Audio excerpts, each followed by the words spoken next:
Hello students, Australia ने recently changes announce कर दिए हैं। जीएस रिक्वायरमेंट्स आ गई हुई हैं। अब आपको पहले की तरह एसओपी नहीं बनाना, आपको वीजा एप्लीकेशन में जो क्वेश्चंस आ गए हैं उनको आंसर करना है। और हर क्वेश्चन को आंसर करते समय आपको ये ध्यान रखना है कि उसकी वर्ड लिमिट है। करेक्टर वाइज देखा जाए तो 1000 करेक्टर्स मीन्स ABCDE। और अगर हम बात करें कि वर्ड वाइज तो ऑन एन एवरेज 150 वर्ड्स आपको हर क्वेश्चन के आंसर के लिए मिलेंगे। इतने में आपको आंसर करना है। कई तरह के क्वेश्चन पूछे गए हैं। आज के वीडियो में वो सारे क्वेश्चंस के आंसर किस तरीके से करने हैं आपके साथ डिस्कस करने जा रही हूँ। किन चीजों का आपने ध्यान रखना है। डिटेल्ड इन्फॉर्मेशन मिलने जा रही है, इसके लिए वीडियो के अंत तक बने रहिए। और ऐसी और अपडेटेड इन्फॉर्मेशन और टिप्स के लिए हमारे यूट्यूब के चैनल को सब्सक्राइब जरूर कीजिए और इंस्टाग्राम पे हमें फॉलो जरूर कीजिए। अगर फैमिली टाइज से शुरुआत करें तो या तो हम न्यूक्लियर फैमिली में रहते हैं या जॉइंट फैमिली में रहते हैं। हमारी इमीडिएट फैमिली में हमारे पेरेंट्स आ जाते हैं, हमारे सिबलिंग्स आ जाते हैं। आपका फैमिली में क्या पोजीशन है आप उसको एक्सप्लेन कर सकते हैं। आप एल्डेस्ट चाइल्ड हैं या यंगेस्ट चाइल्ड है, ओनली चाइल्ड है या ओनली सन या ओनली डॉटर। तो जो भी यूनिकनेस है आपका फैमिली स्ट्रक्चर का वो आप एक्सप्लेन कर सकते हैं। और आपकी फैमिली में क्या वैल्यू और फैमिली की आपकी लाइफ में क्या वैल्यू है, दोनों को आप एक्सप्लेन कर सकते हैं।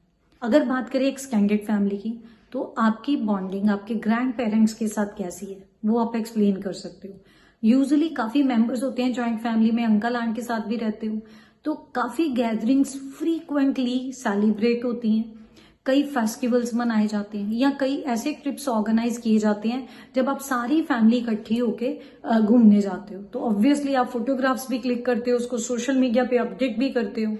तो कहीं पे अगर आप इस चीज का एविडेंस भी थोड़ा बहुत दे सकते हो that would be very good. इसी के साथ कई बार ग्रैंड पेरेंट्स की तरफ से इनहेरिटेड प्रॉपर्टी जो है वो की जाती है ग्रैंड चिल्ड्रन को। तो यहाँ वो प्रॉपर्टी का जो भी आपकी फैमिली के लिए आपके लिए क्या फाइनेंशियल वैल्यू तो है ही है, सेंटिमेंटल इमोशनल वैल्यू क्या है आप उसको भी एक्सप्लेन कर सकते हो। इस तरीके से आप अपनी फैमिली बॉन्डिंग बता सकते हैं। लेकिन अगर ऑस्ट्रेलिया की बात करें तो आपका अगर कोई ब्लड रिलेशन में ऑस्ट्रेलिया में है तो ऑब्वियसली आप उसको बताओगे, क्योंकि अभी नहीं डिस्क्लोज करोगे। अगर आपका रियल ब्रदर रियल सिस्टर वहां पे तो आपको बाद में डिस्क्लोज करना पड़ सकता है।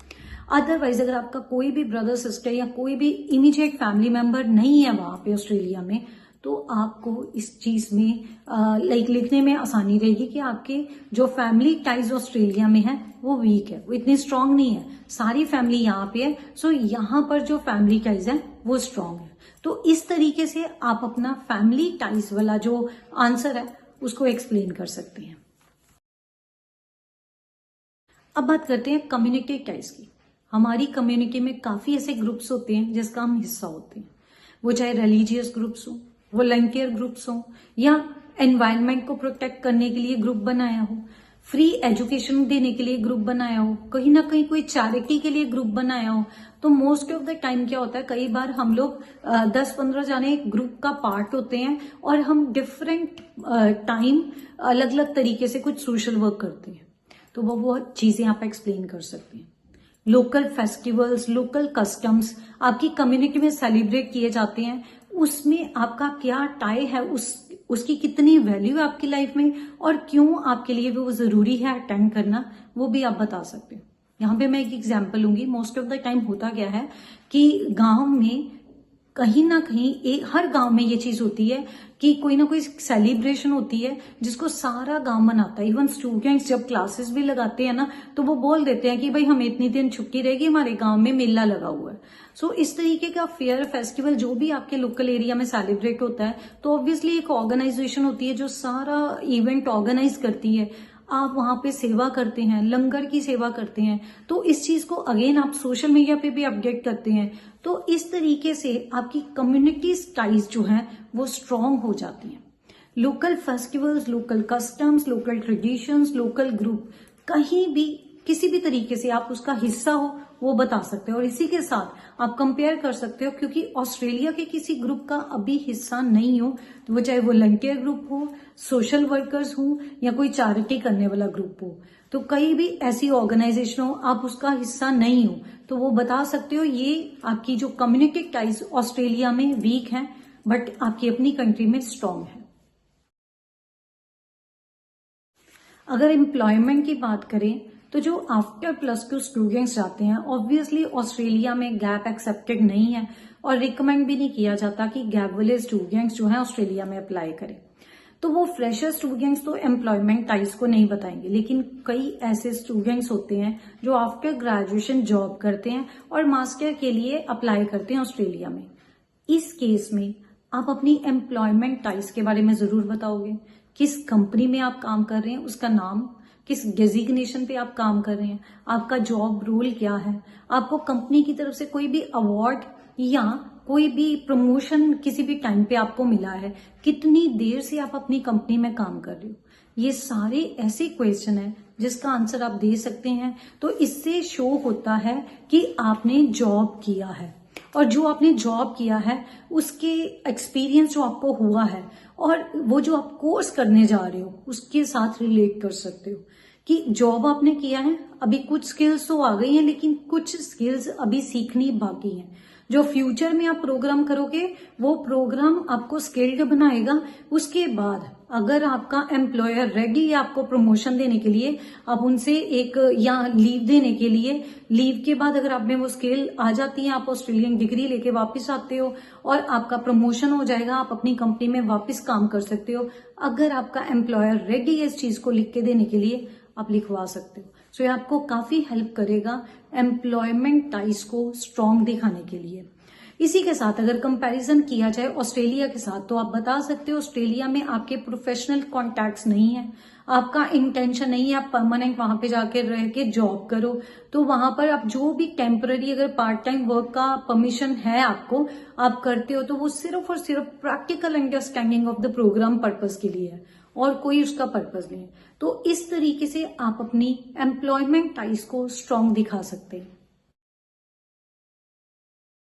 अगला क्वेश्चन जो आपसे पूछा जाता है वो है कि आप जो भी डिग्री प्रोग्राम करने जा रहे हो वो क्यों करने जा रहे हो, क्यों ऑस्ट्रेलिया में करने जा रहे हो, जिस भी यूनिवर्सिटी में आप स्टडी करने जा रहे हो वही यूनिवर्सिटी क्यों।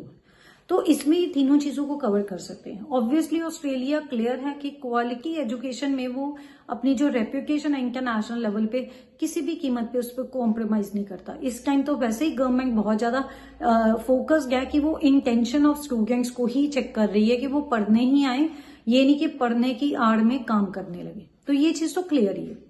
अब अगर प्रोग्राम की बात करें तो आपको ये देखना है कि जो भी आपका कोर्स है, जो डिग्री प्रोग्राम आप करने जा रहे हो, जितना उसका ड्यूरेशन है, उसमें क्या क्या कोर्सेज आप स्टडी करो, वो कोर्सेज में क्या कंटेंट है और उस कंटेंट को स्टडी करने का तरीका क्या है, मीन्स कैसे वो टीच करवाते हैं। इंटर्नशिप होती है, प्रैक्टिकल नॉलेज मिलती है वहां पर। अगर आप टेक्नोलॉजी की क्लासेस लेने जा रहे हो तो वहां पे हाईटेक लैब्स हैं। तो इस तरीके से आप वो कोर्स के कंटेंट को एक्सप्लेन करोगे। स्पेशली उस पार्ट को जरूर करना जो आपको बहुत फैसिनेट करता है, जिसके कारण वो आप प्रोग्राम करने जा रहे हो उसमें। तो ये चीज बतानी बहुत जरूरी। इसी के साथ इंटर्नशिप है या रिसर्च है, गेस्ट लेक्चर है, और आपको और क्या करना पड़ सकता है, असाइनमेंट्स बनानी पड़ सकती हैं। किस तरीके से ये सारा काम करके आप में जो स्किल्स हैं वो डेवलप होंगी, तो डेफिनेटली उसका आउटकम ऑसम रहेगा। तो ये चीज आप एक्सप्लेन कर सकते हो। अगर यूनिवर्सिटी की बात करें तो आप फैकल्टी को हाईलाइट कर सकते हो कि वो फैकल्टी के बारे में थोड़ा रिसर्च करके उनके बारे में एक्सप्लेन कर सकते हो। उसी के साथ आप अगर यूनिवर्सिटी का लोकेशन लगता है, आप लोकेशन की बात कर सकते हो, उसकी रेप्यूटेशन की बात कर सकते हो। तो कुछ कंक्रीट सा एक्सप्लेनेशन देना, कुछ स्पेसिफिक चीजें बताना, रादर देन की एक जनरल सी इंफॉर्मेशन के। तो अगर आप इन सभी चीजों को एक्सप्लेन करते हो, अगेन आप इसका कंपैरिजन कर सकते हो अपनी कंट्री की यूनिवर्सिटी या अपनी कंट्री की जो रिसोर्स है वाइल टीचिंग, उसके साथ टीचिंग मैथडोलॉजी का कंपैरिजन कर सकते हैं। और यहाँ पर अगर पढ़ने के बाद उसका आउटकम क्या रहता है और ऑस्ट्रेलिया में पढ़ने के बाद आउटकम क्या है, मीन्स दोनों का डिफरेंस बता सकते हो। तो डेफिनेटली जो वीजा डिसीजन है आपकी फेवर में होने के चांसेस ज्यादा हो जाते हैं। जो अगला प्रश्न पूछा जा सकता है वो benefits of doing the particular course you have chosen in future, जो भी कोर्स करने जा रहे हो उसके फ्यूचर में क्या फायदे होंगे। गाइस, यहाँ पे प्रोफेशनल ग्रोथ की बात करो कि जो जैसे मैंने पहले आपको बताया कि प्रोफेशनली आप स्किल्ड बन जाओगे तो डेफिनेटली वो स्किल्स आपको अच्छी जॉब, अच्छा डेजिग्नेशन, हैंडसम सैलरी देने में बहुत मदद करेंगी। सो ऑब्वियसली आपका करियर ब्राइट होएगा। इसके शॉर्ट टर्म और लॉन्ग टर्म बेनिफिट्स दोनों ही बताना। जब आप ग्रेजुएट होते हो, आफ्टर गेटिंग योर डिग्री, आपको इंस्टेंटली कौन सी जॉब मिल सकती है, और अगर आप उस जॉब में और ज्यादा अच्छे वे में काम करते हो, स्टेबिलिटी रखते हो, अपने और ग्रोथ देखते हो, तो उसके बाद आपका लॉन्ग टर्म में क्या पोजीशन रह सकता है। जिस भी कंपनी में आप काम करना चाहते हो उस कंपनी का नाम बता सकते हो। अगर 2-3 कंपनीज आपने सर्च की हुई हैं उसके बारे में बता सकते हो, सैलरी के बारे में बता सकते हो। ये सारी चीजें specific with the data, with the proper details होनी चाहिए। सिर्फ और सिर्फ जनरल इंफॉर्मेशन नहीं देना, तभी वीजा की सीजन आपकी फेवर में होगा।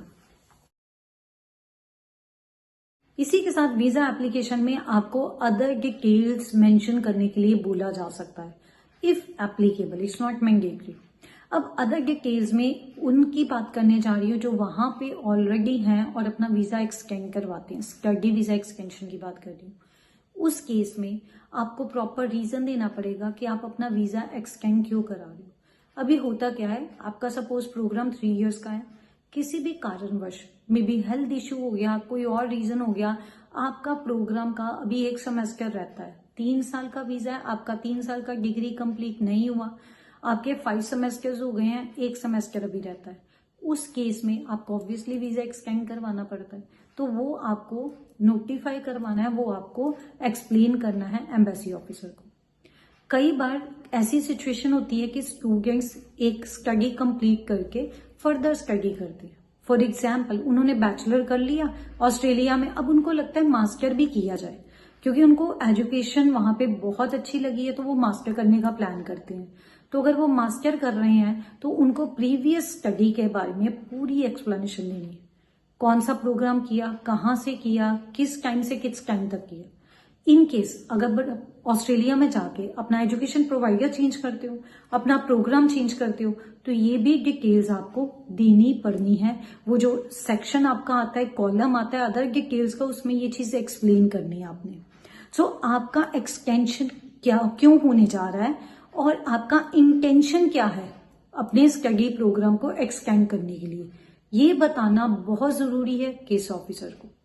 इसी के साथ कई बार स्टूडेंट्स किसी एक कैटेगरी में जाते हैं, उसके बाद वो सब क्लास 500 में वीजा डालते हैं, तो वो कैटेगरी क्यों चेंज कर रहे हो, अगेन आपका इंटेंशन क्या है, जो भी प्रोग्राम आपने करना है वो क्यों करना है, तो ये बहुत जरूरी है आपको एक्सप्लेन करना। क्योंकि पहले टाइम था जब जैसे सब क्लास 600 पे स्टूडेंट्स जाते थे, लोग जाते थे, उसके बाद वीजा डाल देते थे सब क्लास 500 में, तो उस टाइम पे इतना ज्यादा स्क्रूटिनाइज नहीं किया जाता था सिचुएशन को जो अब है। अभी स्क्रूटिनी काफी टाइट है, तो आपको वो बताना पड़ेगा, रीजन देना पड़ेगा कि आप अपना सब क्लास चेंज क्यों कर रहे हैं, आपको सारी डिटेल्स बतानी पड़ेगी। So guys, this is all about कि आप जब अपना वीजा एप्लीकेशन डालते हैं ऑस्ट्रेलिया के लिए, तो आपको अपने जो क्वेश्चंस उन्होंने पूछने हैं उसको कैसे जवाब देना है। सो होपफुली मैंने आपके डाउट्स क्लियर कर दिए, आपको डिटेल्ड इन्फॉर्मेशन दे दी है। अगर वीडियो अच्छी लगी है, लाइक कमेंट शेयर करना, ज्यादा से ज्यादा स्टूडेंट्स के साथ शेयर करना, क्योंकि ऑस्ट्रेलिया में स्टडी करने की डिमांड अभी भी बहुत ज्यादा है। बहुत सारे स्टूडेंट्स हैं जो ऑस्ट्रेलिया में पढ़ना चाहते हैं। So guys, thank you very much for watching till and, और हमारे चैनल को सब्सक्राइब जरूर कीजिए, इंस्टाग्राम पे हमें फॉलो जरूर कीजिए।